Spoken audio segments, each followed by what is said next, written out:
As-salaamu alaykum wa barakatuh. This is Alex from Apocalypse.Intelligence.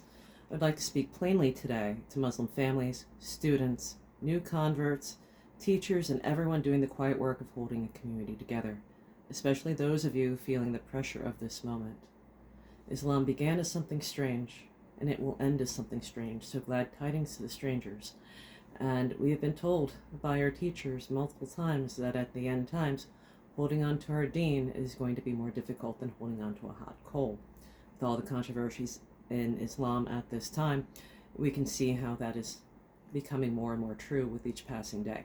Right now, across the United Kingdom, there is a national reckoning over grooming gangs and the sexual exploitation of children and women, and over the institutions that failed to stop it. A national statutory inquiry is now underway, with investigations reaching into affected communities across the country. That is a British story. But you and I both know it does not stay across the ocean. A scandal in one country becomes within a day a talking point used against ordinary Muslims everywhere. A reason for some to treat every Muslim family and individual as suspect. So let me be clear about where we stand, because confusion here gets people hurt. Both the children who are abused, the women that have been disenfranchised, and the innocent families who are then blamed. Protect children, protect the unprotected, the disadvantaged, and the weak, and the powerless. Tell the truth. Never conceal abuse. We are never to hide harms, according to the Quran, and any hadith that tells us to do so. To hide the sins of others when it's going to harm others is in violation of Quranic decree. Never accept collective guilt, and never let our faith be dressed up in a costume for lying. On the word people throw at us, taqiyya. You hear it claimed that Islam gives Muslims permission to lie, that taqiyya is a license to deceive. That's distortion. Taqiyya, in its real meaning, is the provision of a person under genuine persecution to protect their own life and faith from unjust harm, such as the harms that we are experiencing right now facing us with the ICE detention centers and many of our foreign brothers and sisters who are living on U.S. soil who are at risk. It is a shield of the threatened, and it has never been a license to deceive the innocent, to defraud, or, hear me, to hide the abuse of a child or of women. So let me say this from both directions. To anyone outside of our Muslim community who uses that word as a weapon, you're describing something that doesn't exist in our faith. I have had to enter into taqiyya in the past after I myself was tortured for reverting to Islam back in 2012. I ended up embedding in the Pennsylvania Dutch community. So I'm speaking from personal experience here.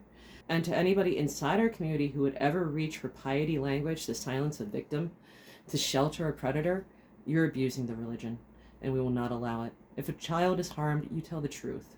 If a student is being manipulated, you tell the truth. If someone in authority hides wrongdoing behind talk of patience and unity, that person must be named and answered. Truth protects the innocent. Concealment only protects the guilty. There are two failures we must refuse. The first is the instinct to smooth things over. Don't talk about it makes us look bad. Hide the harms. No, silence is what makes a community unsafe. Concealment protects the abuser, and it hands our critics the proof they want, that our institutions cannot correct themselves. The second failure is the opposite, collective guilt. Some men did evil, so the whole community is suspect. That is zulm, also known as oppression. Plain injustice. Guilt is not inherited. It is not ethnic. It belongs to the person who committed the harm only, and to those who covered it up, and to the structures that protected that harm.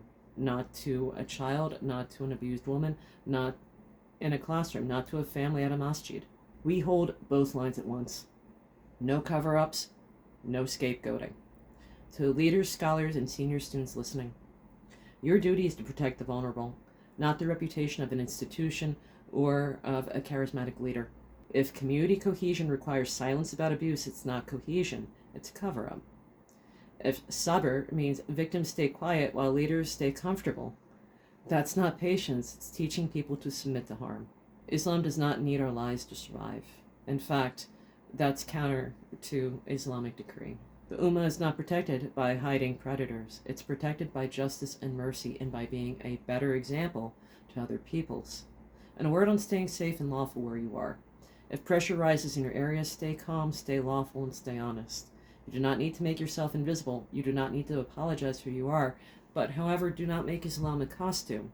If it's unsafe for you to wear conventional Islamic dress for the area, you can stay perfectly modest in Western dress, and there is nothing in the Quran stating that Western dress is unlawful or haram.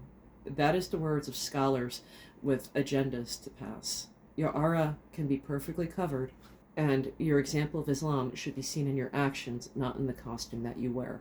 Know your rights and know them clearly. You have the right to remain silent when you are being accosted by law enforcement. You have the right to a lawyer. You do not have to sign documents you do not understand. And in most cases, private spaces should not be entered without a valid warrant. Do not lie. Do not fabricate documentation. And if you witness abuse, report it through proper channels. Especially if the abuse is within your own organization, you're going to have to rely on outside channels to report that abuse. Protecting a child or someone who is innocent always comes first before protecting an image. If you're unsure of your rights, contact a qualified attorney. You can contact your bar association or the ACLU and a trusted Know Your Rights legal organization before you act, not after. So, let me leave the rule where it belongs, simple enough to carry. No concealment of abuse, no collective guilt, no vigilante panic, and no lying in the name of religion. Truth is never an attack on Islam. Truth is what protects it. As-salaamu alaykum wa rahmatullahi wa barakatuh. Khoda hafez and auf Wiedersehen. May Allah guide us to the straight pathway always. Ameen.